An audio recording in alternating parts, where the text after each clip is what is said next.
عزیز طلباء حضرات سامعین، اتفاق کی بات یہ ہے گزشتہ ہفتے بھی طبیعت کوئی زیادہ اچھی نہیں تھی اور 2-3 روز تک بخار کی کیفیت رہی اور کوئی مطالعہ وغیرہ بیان کے لیے نہیں کیا تھا۔ یہاں بیٹھنے کے بعد ہی جس موضوع کے اوپر گفتگو ہوئی تھی اس موضوع کا یہاں مسجد وہاں کر کے ہی خیال پیدا ہوا۔ اب میں اپنے رفقا سے کہہ رہا تھا کہ کس موضوع پر بیان کروں، کسی موضوع پر آج مطالعہ نہیں کیا۔ نماز پڑھنے کے بعد ابھی میں نے سلام پھیرا اپنی سنتوں کا تو یہ آیت میرے ذہن میں آئی، کونوا ربانیین بما کنتم تعلمون الکتاب وبما کنتم تدرسون۔ اس آیت کا ذہن میں آنا، میں نے یہ خیال کیا کہ یہ اللہ رب العزت کی جانب سے ہے۔ ابھی اسی ہفتے ہماری جو جلالین شریف چل رہی ہے اس میں یہ آیت آئی تھی۔ اللہ رب العزت نے اس آیت شریفہ میں انبیاء کرام اور ان کے متبعین کے احوال کو ذکر کرتے ہوئے یوں فرمایا کہ انبیاء کرام اپنے متبعین سے یوں کہتے ہیں، حضرت عیسیٰ علیہ السلام یا اسی طریقے سے رسول کریم صلی اللہ علیہ وسلم یا دیگر انبیاء کرام وہ یوں کہتے ہیں اپنے ماننے والوں سے کہ لوگو تم اللہ والے بن جاؤ، کونوا ربانیین، لوگو تم اللہ والے بن جاؤ۔ اور اللہ والا کون ہوتا ہے کہ جو اللہ رب العزت کی اطاعت و فرما برداری کرے۔ اور اس کا پتہ کب چلتا ہے بچوں؟ اس کا پتہ اس وقت چلتا ہے کہ جب بندے کو اختیار ملے گناہ کرنے کا اور اس کے جسم کے اندر طاقت و قوت بھی ہو، اس کو اللہ اختیار بھی دے اور پھر وہ اس گناہ سے رک جائے اللہ رب العزت کو یاد کر کے یا اللہ سے ڈر کر کے، اللہ کے خوف کی وجہ سے، تو سمجھ لیجئے گا کہ وہ اللہ والا ہے۔ بما کنتم تعلمون الکتاب وبما کنتم تدرسون، اس میں دو طبقوں کو مخاطب کیا ہے اللہ رب العزت نے رسولوں کی زبانی۔ فرماتے ہیں کہ تم اللہ والے بن جاؤ اس وجہ سے کہ تم کتاب پڑھاتے ہو۔ بما کنتم تعلمون الکتاب، تم قرآن کریم پڑھاتے ہو یا انجیل پڑھاتے ہو یا شریعت پڑھاتے ہو یا علوم شریعت پڑھاتے ہو، اس وجہ سے کہ تم چونکہ استاذ ہو، استاذ تم بن گئے ہو، تو استاذ بننے کے بعد تمہاری ذمہ داری بنتی ہے کہ تم اللہ والے ہو جاؤ۔ پہلے استادوں کو مخاطب کیا، کونوا ربانیین بما کنتم تعلمون الکتاب، اور اس کے بعد طلبہ کو خطاب کیا۔ اللہ فرماتے ہیں وہ بما کنتم تدرسون، اور اس وجہ سے کہ تم پڑھتے ہو۔ میں نے جس وقت یہ سبق پڑھایا تو میں نے اپنے طلبہ سے کہا، جلالین شریف والوں سے، کہ اس آیت شریفہ کو لکھ کر اور اس کے ترجمے کو لکھ کر کے ہر مدرسے کی پیشانی پر لگا دینا چاہیے، کیونکہ 2 ہی تو طبقے ہیں، یہ تو پڑھنے والے ہیں یا پڑھانے والے ہیں۔ مدرسہ نامی اس چیز کا ہے کہ جہاں اساتذہ ہوں اور جہاں طلبہ ہوں اور ان کا ایک نصاب و نظام ہو، اسی کا نام مدرسہ ہے۔ بلڈنگوں کا نام مدرسہ نہیں ہے، بلکہ جہاں بہترین ایک باصلاحیت باکمال اساتذہ موجود ہوں، باذوق اور باشوق طلبہ موجود ہوں، اور ان دونوں کے درمیان ایک باقاعدہ ایک نصاب ہو جس کو پڑھایا جاتا ہو، ایک ترتیب ہو، ایک نظام ہو، اسی کا نام مدرسہ ہے۔ بہت بڑی بلڈنگ کا ہو جانا یہ مدرسہ نہیں ہے۔ حضرت عبداللہ ابن مسعود رضی اللہ تعالیٰ عنہ مدینہ منورہ سے چلے، حضرت ابو موسیٰ الاشعری رضی اللہ تعالیٰ عنہ کوفے میں رہتے تھے۔ انہوں نے حضرت عمر بن خطاب کو لکھا کہ یہاں ایک ایسے آدمی کی ضرورت ہے جو علوم دین سکھا سکے، بتا سکے، مسائل اور فتاوی دے سکے۔ اور ابو موسیٰ الاشعری نے آگے لکھا کہ میرے خیال سے اس میں سب سے زیادہ مناسب آدمی عبداللہ ابن مسعود ہیں، آپ ان کو بھیج دیں۔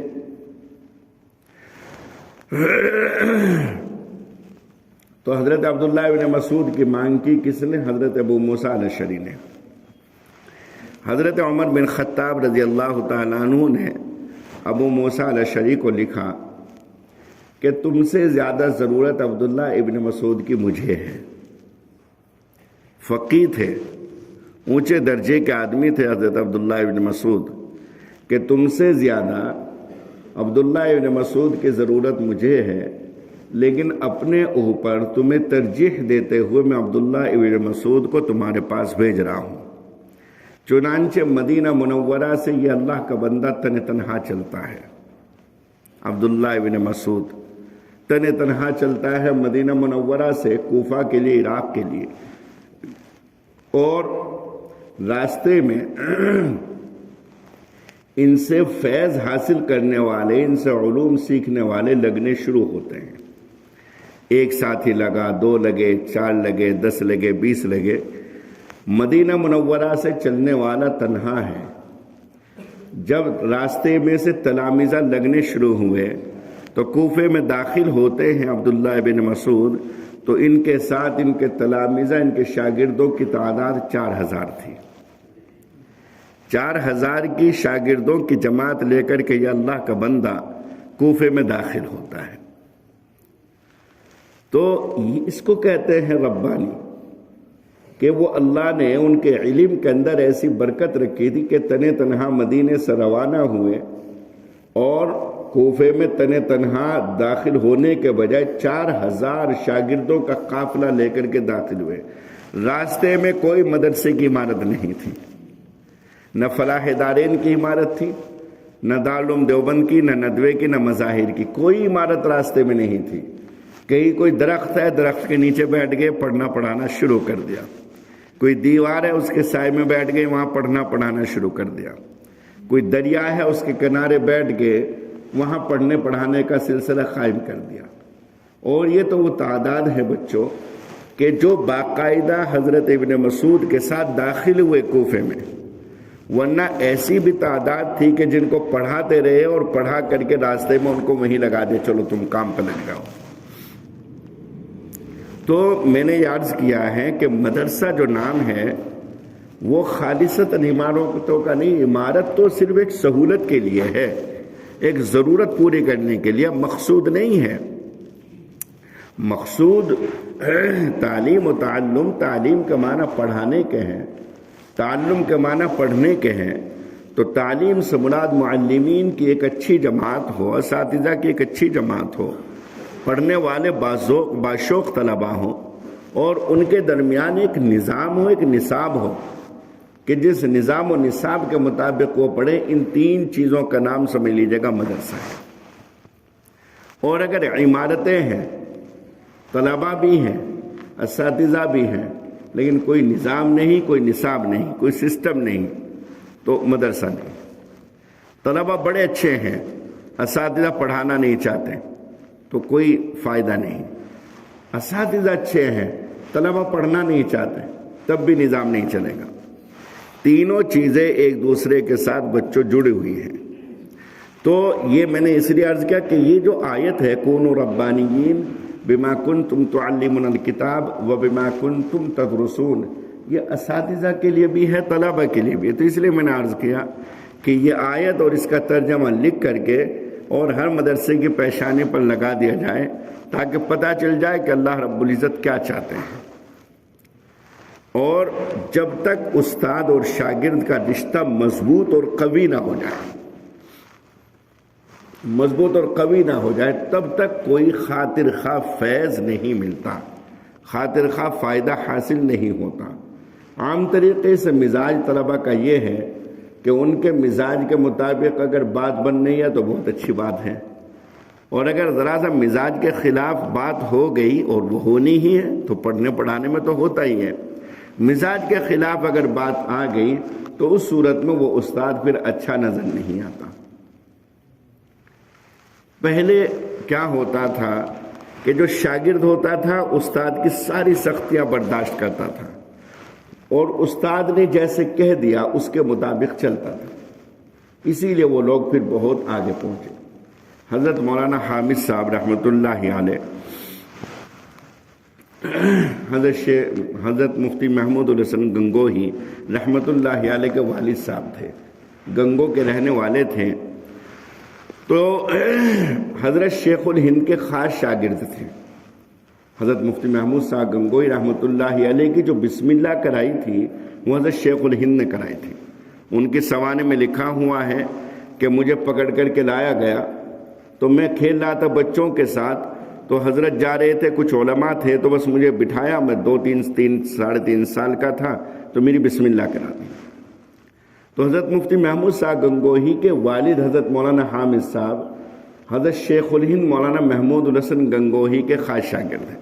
جو وہ فارغ ہوئے تو حضرت نے انہیں امروہہ کی طرف ایک بستی میں بھیج دیا۔ پوری زندگی وہاں کام کرتے رہے، بڑے باصلاحیت باکمال آدمی تھے، ذی استعداد تھے۔ یہ میں بچوں تمہارے اوپر سنا رہا ہوں، بڑے باکمال تھے، بہت باصلاحیت۔ تو ان کے پاس آفر آئی مختلف جگہوں سے کہ ہمارے یہاں تشریف لے آئیں اور ہمارے یہاں آپ پڑھائیں، اتنی تنخواہ دیں گے، اس زمانے کے اعتبار سے بڑی تنخواہ۔ کہا کہ نہیں، میرے استاد نے جہاں مجھے بھیج دیا میں یہیں رہوں گا۔ اخیر عمر میں بیمار ہو گئے تو ان کے بیٹے حضرت مفتی محمود صاحب گنگوہی، ہمارے شیخ کے بھی شیخ ہیں، حضرت مفتی محمود صاحب گنگوہی رحمۃ اللہ علیہ، حضرت شیخ الحدیث معاذ زکریا صاحب رحمۃ اللہ علیہ کے خلفاء میں سے، بہت اونچے درجے کے عالم اور بزرگ ہوئے ہیں۔ جب ہم لوگ دارالعلوم میں پڑھا کرتے تھے مشکات شریف، دورہ حدیث شریف، اس وقت حضرت کی مجلس ہوتی تھی چھتہ مسجد میں، تو حضرت کی مجلس میں روزانہ عشاء کے بعد حاضری ہم لوگوں کی ہوتی تھی۔ پھر حضرت کا ساؤتھ افریقہ میں انتقال ہوا، غالباً سن 1416 میں حضرت کا انتقال ہوا ہے، 16 میں یا 17 میں غالباً انتقال ہوا حضرت کا۔ تو حضرت بیان کرتے ہیں کہ میں والد صاحب کو لینے کے لیے گیا، والد صاحب بیمار ہو گئے تھے کہ واپس چلے، گھر تشریف لے چلے، یہاں کوئی دیکھ ریکھ کرنے والا نہیں، کوئی آپ کی خدمت کرنے والا نہیں، تو منع کر دیا۔ میں نے اصرار کیا تو کہنے لگے کہ بیٹے میرے ذمے کچھ قرض بھی ہے، مجھے وہ قرض بھی ادا کرنا ہے۔ میں نے عرض کیا کہ جتنا قرض آپ کے ذمے میں ادا کروں گا، لیکن آپ گھر تشریف لے چلیں۔ آخر کار یہ ہوا کہ میں بار بار اصرار کرتا رہا، وہ منع کرتے رہے۔ پھر جب میں نے بہت زیادہ اصرار کیا تو آخر میں انہوں نے ایک جملہ کہا جس کی وجہ سے میں پھر اصرار نہ کر سکا۔ انہوں نے کہا کہ بیٹے میں اگر تیرے ساتھ چلا گیا تو مجھے اس بات کا خیال پیدا ہو رہا ہے کہ میدان حشر ہوگا، میرے استاد حضرت شیخ الہند میرے سامنے ہوں گے۔ اگر میرے استاد شیخ الہند نے مجھ سے یہ سوال کر لیا کہ حامد میں نے تجھے خدا جگہ چھوڑا تھا لیکن اپنے بیٹے کے کہنے کی وجہ سے وہ جگہ چھوڑ کر کے آ گیا، تو میں اپنے استاد کو کیا جواب دوں گا؟ تصور دیکھے کہاں کا ہے، آخرت کا بھی تصور، یقین اس درجے کا کہ ملاقات بھی ہوگی، اور یقین اس درجے کا کہ بات چیت بھی ہوگی، اور یقین اس درجے کا کہ میں مسئول بھی ہوں گا، مجھ سے سوال بھی ہوگا۔ جس اللہ کے بندے کو اپنے استاد کے سوال کا اتنا استحضار ہو، وہ اللہ رب العزت کے سوال کا کتنا استحضار کرے گا کہ میرا رب مجھ سے پوچھے گا اپنے استاد کے بارے میں، کہ میرے استاد شیخ الہند مجھ سے پوچھیں گے کہ میں نے تجھے وہاں چھوڑا تھا اور اپنے بیٹے کے کہنے کی وجہ سے تو نے میرے حکم عدولی کی اور اس جگہ کو چھوڑ کر کے چلا، تو میں کیا جواب دوں گا؟ اس لیے بیٹے میں نہیں جا سکتا۔ بچوں ان کا جنازہ ہی وہاں سے آیا، زندگی میں نہیں آئے، انتقال ہو گیا وہیں پہ اور جنازہ وہاں سے آیا، لیکن استاد کے احترام میں جو حضرت نے فرما دیا بس وہ پتھر کی لکیر دیا، وہ نہیں مٹ سکتی۔ حضرت شیخ وصال محمد صاحب رحمۃ اللہ علیہ حضرت مولانا یعقوب صاحب رحمۃ اللہ علیہ کے شاگرد ہیں۔ یہاں دھندیڑا ایک جگہ ہے قریب میں، یہاں حضرت نے ان کو بھیج دیا۔ اس زمانے میں جو مخالفتیں لوگ کر سکتے تھے وہ سب ہوئی، پریشانیاں ہوئی، سب کچھ ہوا، لیکن ایک چھوٹے سے مکتب میں ہی رہے، وہیں بیٹھے رہے، آخرکار وہیں انتقال ہوا اور وہیں حضرت کا مزار ہے۔ مدرسہ کا نام وصالیہ انہی کے نام پہ ہے، حضرت مولانا وصال محمد صاحب رحمۃ اللہ علیہ۔ یہ استاذ کا ایک احترام تھا کہ جیسے حضرت نے فرما دیا بس اسی کے مطابق کرنا، حضر میں بھی اور غیر موجودگی میں بھی، غائبانہ طریقے سے بھی اور موجود ہر اعتبار سے ان کی اطاعت و فرما برداری کرنی ہے۔ خود حضرت شیخ الہند کا واقعہ ہے کہ حضرت شیخ الہند رحمۃ اللہ علیہ گنگو تشریف لے گئے۔ یہ وہ زمانہ تھا کہ جب وہاں میلہ بھرتا تھا اور عرس لگتا تھا، اور حضرت مولانا رشید احمد صاحب گنگوہی رحمۃ اللہ علیہ نے اپنے تمام مریدین، تمام تلامذہ، تمام شاگردوں کو یہ ہدایت کی تھی کہ جب میلہ لگے، تقریباً وہ 10 روز میلہ لگتا تھا، عرس ہوتا تھا حضرت شاہ عبد القدوس گنگوہی رحمۃ اللہ علیہ کے مزار پر، تو جب یہ عرس ہو، عرس کا زمانہ چلے اور میلہ لگے، تو میرا کوئی مرید، میرا کوئی شاگرد مجھ سے ملاقات کے لیے ہرگز نہ آئے۔ اب حضرت شیخ الہند حضرت گنگوہی کے عاشق تھے، ایک طبیعت کے اندر بےتابی اور بے قرار ہوئی کہ کسی طرح حضرت سے ملاقات کر لوں۔ پتا تھا کہ حضرت نے منع کیا ہوا ہے، لیکن بے چین و بے قرار ہو گئے اپنے شیخ کی زیارت کے لیے، اپنے شیخ سے ملاقات کے لیے۔ سردیوں کا زمانہ تھا، جمعرات کا دن ہوا، عصر کی نماز دیوبند پڑھی، اور عصر کی نماز پڑھ کر کے دیوبند سے نکلے پیدل گنگو کے لیے، اور راستہ نانوتے کو ہوتے ہوئے نانوتے سے جلال آباد اور جلال آباد سے تو گنگوہ جاتے ہیں، ایک لمبا راستہ پیدل چلے دیوبند سے گنگو کے لیے، اور رات کے کسی حصے میں پہنچے۔ میلہ چل رہا تھا، عرس بھی چل رہا تھا، حضرت سے ملاقات ہوئی، عشاء کی نماز کے بعد کا وقت تھا۔ تو حضرت نے دیکھتے ہی فرمایا کہ کیوں آئے ہو؟ کہ حضرت آپ کی زیارت اور ملاقات کے لیے۔ فرمایا کہ جب میں نے منع کیا ہوا ہے کہ اس دوران نہیں آنا، میرا چل رہا ہے، عرس چل رہا ہے، تو پھر آئے کیوں ہو؟ اب خاموش ہو گئے، خاموش ہو گئے۔ حضرت نے فرمایا کہ بھلے ہی تم اکیلے ہو، لیکن تم نے ان کی رونق میں اضافہ کیا ہے، اس لیے کہ اگر 1 لاکھ کا مجمع ہے مثال کے طور سے میلے میں، تو ایک آدمی یہ بڑھ گیا تو 1 لاکھ 1 ہو گئے، تو اضافہ تو ہوا نا۔ اگر ایک ایک کر کے ہی بڑھیں تو اسی طریقے سے ہزاروں بڑھتے ہیں۔ تو حضرت خاموش رہے۔ کہا کہ تم نے چونکہ ان کی رونق میں اضافہ کیا، تم آئے ہو بازار سے اور انہی گلیوں سے گزرتے ہوئے آئے ہو جن گلیوں میں بازار لگا ہوا ہے، عرس چل رہا ہے، لہذا ابھی واپس جاؤ، ابھی واپس جاؤ۔ سردی کا زمانہ ہے، سردی کی رات ہے، اور پیدل سفر کر کے آئی ہیں دیوبند سے، دیوبند سے نانوتا، نانوتے سے جلال آباد، جلال آباد سے دیوبند، پیدل کا سفر ہے، رات کا وقت ہے، اس زمانے کے اعتبار سے روڈ نہیں ہے، اور لائٹ وغیرہ کا تو کوئی سوال اور تصور ہی نہیں، اندھیرا بالکل، تاریکی چھائی ہوئی ہے، تن تنہا ہے، اور حضرت کا حکم ہوا کہ واپس جاؤ، ابھی واپس جاؤ۔ حضرت نے ذرہ برابر ایک مرتبہ بھی کوئی تعویل نہیں کی، فوراً واپس چل دیے۔ شیخ کی اطاعت۔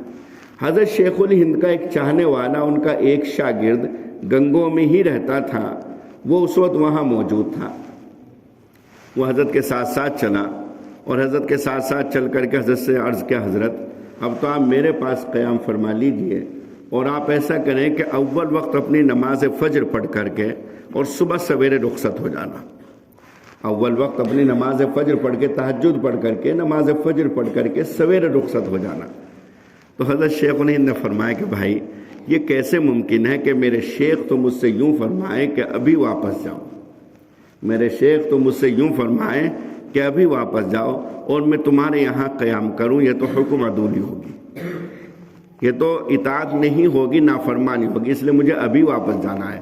ہر چند شاگرد نے اصرار کیا کہ نہیں حضرت یہ کوئی حکم عدولی نہیں، آپ وہاں سے میلے سے تو نکل کر کے آ گئے، آپ میرے پاس میرے گھر قیام کر لیجئے، صبح سویرے چلے جانا، آپ تن تنہا ہیں اور پیدل کا سفر ہے، آپ تھکے ماندے ہیں، تھک کر کے چور ہو گئے، اب صبح تشریف لے جائیں۔ لیکن حضرت نے کچھ نہیں سنا، اسی وقت رات کو ہی واپس ہو گئے، اور صبح فجر کی نماز آ کر کے دیوبند میں پڑھی۔ تو یہ استاد اور شاگردی کا جو رشتہ تھا اس زمانے میں، وہ اتنا پاکیزہ، اتنا صاف ستھرا اور اتنا مضبوط تھا کہ جیسے استاد نے فرما دیا اس کے مطابق ہی کرنا ہے۔ اب چونکہ اس کے اندر اس قدر دوری کہ جب تک شاگرد پڑھ رہا ہے تب تک اس کے چونکہ مفادات وابستہ ہیں استاد سے، اس لیے اظہار عقیدت بھی ہوگا، اظہار محبت بھی ہوگا، اظہار تعلق بھی ہوگا، خدمت بھی ہوگی، ساری چیزیں ہوں گی، اور جیسے ہی پڑھ کر کے فارغ ہو کر کے گئے تو ساری کی ساری چیزیں بالائے طاق رکھ دی جاتی ہیں، اور ساتھیوں کو پتہ ہوتا ہے کہ میرا ساتھی کہاں کام کر رہا ہے، استاد کو پتہ نہیں ہوتا کہ میرا شاگرد کہاں کام کر رہا ہے۔ اتفاق کے طور سے ملاقات ہو جائے کہ اچھا آپ یہی کام کر رہے کہ جی کب سے، کہ جی 2 سال سے۔ کب آئے تھے یہاں پہ، کہ جی 2 سال پہلے۔ اور یہ یہیں کی بات نہیں، دارالعلوم دیوبند کے بڑے اساتذہ ایک بڑے استاد ذکر کر رہے تھے کہ یوں پوچھنا پڑتا ہے اپنے شاگردوں سے کہ کام وہیں کر رہے پہلی جگہ یا کہیں دوسری جگہ بدل دی، کہ جی نہیں پہلی جگہ، تو ہمیں یہ نہیں پتا ہوتا کہ پہلی جگہ کیا تھی اور اب کیا ہے۔ ہم تو ایسی اندازے سے کہتے ہیں کہ کام وہیں پہلی جگہ ہو یا ایک جگہ بدل دی کہ جی پہلی جگہ ہو، پہلی جگہ کے بھی ہمیں کچھ پتا نہیں کہ پہلی جگہ کہاں ہے، ایسی اندازے سے کہنا پڑتا ہے۔ تو اس لیے بچوں تعلیم و تعلم اس کے لیے جتنا مضبوط اور صاف شفاف رشتہ ہوگا شاگرد کا اساتذہ کا، تو اسی قدر پھر آدمی کے اندر انوار و برکات آئیں گے علوم کے، چونکہ علوم کا مقصد یہ ظاہری عبادتیں اور یہ ظاہری جو ترجمے اور مفاہیم مطالب ہیں یہ نہیں ہے، بلکہ اصل جو مقصد ہے وہ ہے کہ کسی لائق بن جائے آدمی۔ کونو ربانیین کا مطلب یہی ہے کہ تم اللہ والے بن جاؤ۔ اللہ والے بننے کا مطلب یہ ہے کہ آدمی اللہ کی اطاعت و فرما برداری کرے، نافرمانی سے بچے۔ یہ مطلب ہے کہ اللہ والے تم بن جاؤ، اللہ کے نیک بندے ہو جاؤ۔ یہ اساتذہ کے لیے بھی ہدایت ہے، بما کنتم تعلمون الکتاب وبما کنتم تدرسون، یہ طلباء کے لیے بھی ہدایت ہے۔ اللہ رب العزت ہم سبھی کو عمل کرنے کی توفیق عطا فرمائے، آمین یا رب العالمین۔ وآخر دعوانا الحمد للہ۔